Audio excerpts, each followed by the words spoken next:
Hi, hello, welcome to Spell Day. We're covering a spell every single day of the year from the 5e PHB +3. Those +3 spells are homebrew spells. We're at +1 at the moment. You can go back in the playlist to find it. Today's spell is Message. Kind of as if Cindy was just talking into a cup and I didn't have anything special going on, so let's try that. And then I'm going to put the microphone inside of here, inside our cup telephone. Can you hear me? Woo. Transmutation cantrip, casting time of 1 action, range of 120 feet, components verbal somatic material, a short piece of copper wire, duration 1 round. You point your finger toward a creature within range and whisper a message. The target, and only the target, hears the message and can reply in a whisper that only you can hear. You can cast this spell through solid objects if you are familiar with the target and know it is beyond the barrier. Target. Magical silence, 1 foot of stone, 1 inch of common metal, a thin sheet of lead, or 3 feet of wood blocks the spell. The spell doesn't have to follow a straight line and can travel freely around corners or through openings. What?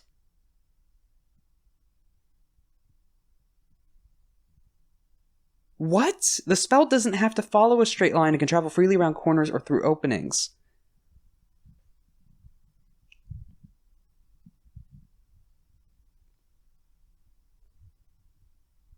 Is this a line spell? Okay, I have a lot of questions about Message now. First off, transmutation? What? I would have thought divination or evocation. Evocation because it's similar to sending, but just a minor version of it. And then divination because you're like sending the information to someone and then also getting some back. But again, that's also like sending. Arguably sending should also be divination, questionably. Whisper thing makes sense. I think a lot of us have used that to that point. The target has to be familiar to you if you are pointing it through a structure though. That's interesting. Again, like a lot of previous spells we've covered, does not cover what familiar means. Just up for interpretation. It mentions that it can pass through certain materials, like some detection spells, again, a lot like a divination spell. Magical silence stops it, which makes sense because it's still an audible thing. But why does it say it doesn't need a straight line? Because then what are the limits of that it can squeeze through now? Because this is the question I now have. This is a range of 120 feet. Does that mean it actually has to travel that 120 feet and that's what it can bend around corners with? Or is it all within the like a 120 foot radius and it can go around corners in that? Which, what's the limit of size? Because then the only reason some of these objects would block it are if they are in a perfectly defined cube or cage of some kind of these materials or entirely buried. Because if it can go around corners or through it doesn't describe what it can't travel through. So can it go under door frames? Can it go through locks? Can it like just go under windowsills? Or because it's a window, it can pass through it because glass isn't one of the objects that stops it. What is... Okay, outside of all those questions, in short, 120 foot, it's a walkie-talkie, a whisper sentence walkie-talkie that you can use in action, 120 feet away, lasts a single round.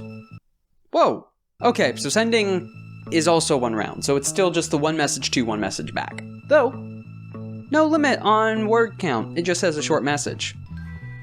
So what counts as a short message? I'd say up to GM or table. Essentially whenever they cut you off.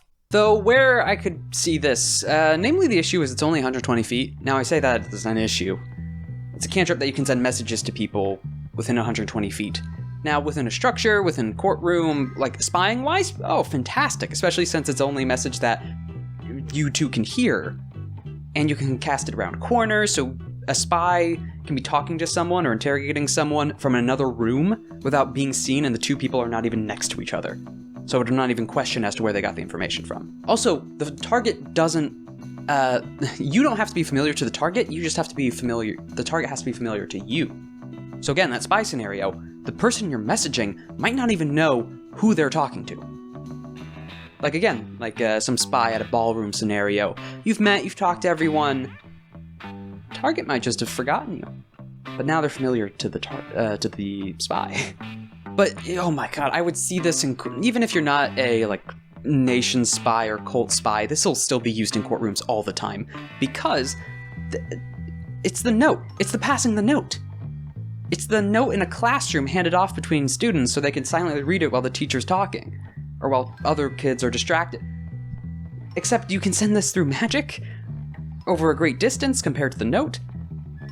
But you still have to be in relatively the same location because of the 120 foot limit. So this isn't like sending where you can just travel elsewhere.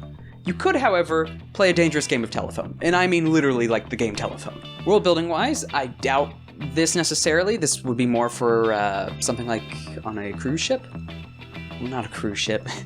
But something with a lot of staff and members, like let's say the palace scenario again. Again, I don't know why some basic servant would have magic, but get it. Actually, like on a battlefield, some kind of arcane general or eldritch knight casting this to another eldritch knight. So you got the general who's an eldritch knight, the captain's like any officer position is also eldritch knight heading down this chain. And on the battlefield, sure it takes an action and action economy wise might suck, but you could deliver a message and the receiver doesn't have to use their action to respond. It's just the caster. So the general who's in the back planning everything and making sure everything goes according to plan just has to send messages to specific members, and lower down the ranks they might be able to specifically target.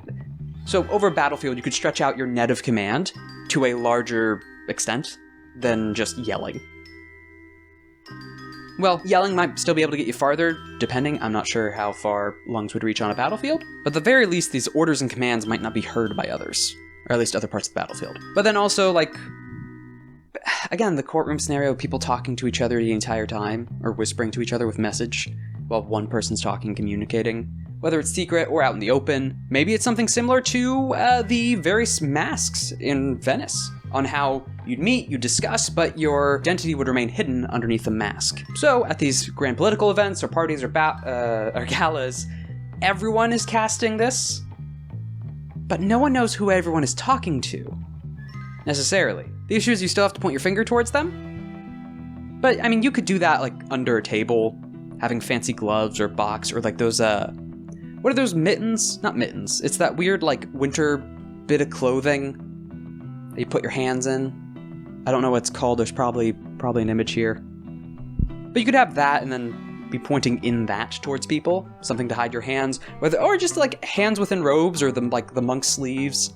You could find ways to hide the pointing. And then the game of telephone. Similar to the general, you could have people whose entire job is, oh, I have 1-level spellcaster in whatever it is that can pick up message.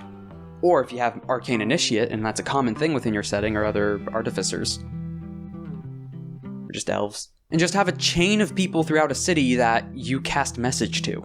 It'd be like the phone line women in the past, where you'd have to contact them, tell your message who you wanted to get into contact with, and then get you in contact with that person. Instead, you'd have to whisper them again. No word limit on the message. Say what you want to say, who you need to get it to. They'll take it into account. They'll message that to someone else who's in the same position on another side of the city, and then they'll keep going until it finally reaches its distance and destination. A really, really, really strange, because you'd have every 120 feet, you'd have to have one of these in a city. It'd be like a weird phone station as well, because it wouldn't be everywhere, or it doesn't have to be everywhere. You could just have these stations in various locations, or like a rail line of these people. And little boxes. I don't know where I'm going with this. Basically, if you need to get a message 120 feet away, secretly, this is how you do it. 9 out of 10! Because the material limitations, you still have to be familiar, and the obvious pointing, but I've seen this picked up in almost all of my games, just because being able to communicate with someone either in a whisper or secretly or just in a distance or behind a structure when stealthing is great. It's fantastic. World building wise, its applications, I'll leave that up to you because its implementation, it provides some creative opportunities, we'll say. Oh god. It would have to be really high magic for the scenarios I brought up. Really high magic, because everyone would have to have access, or a good portion of people would have to have access to cantrips. But yeah, no.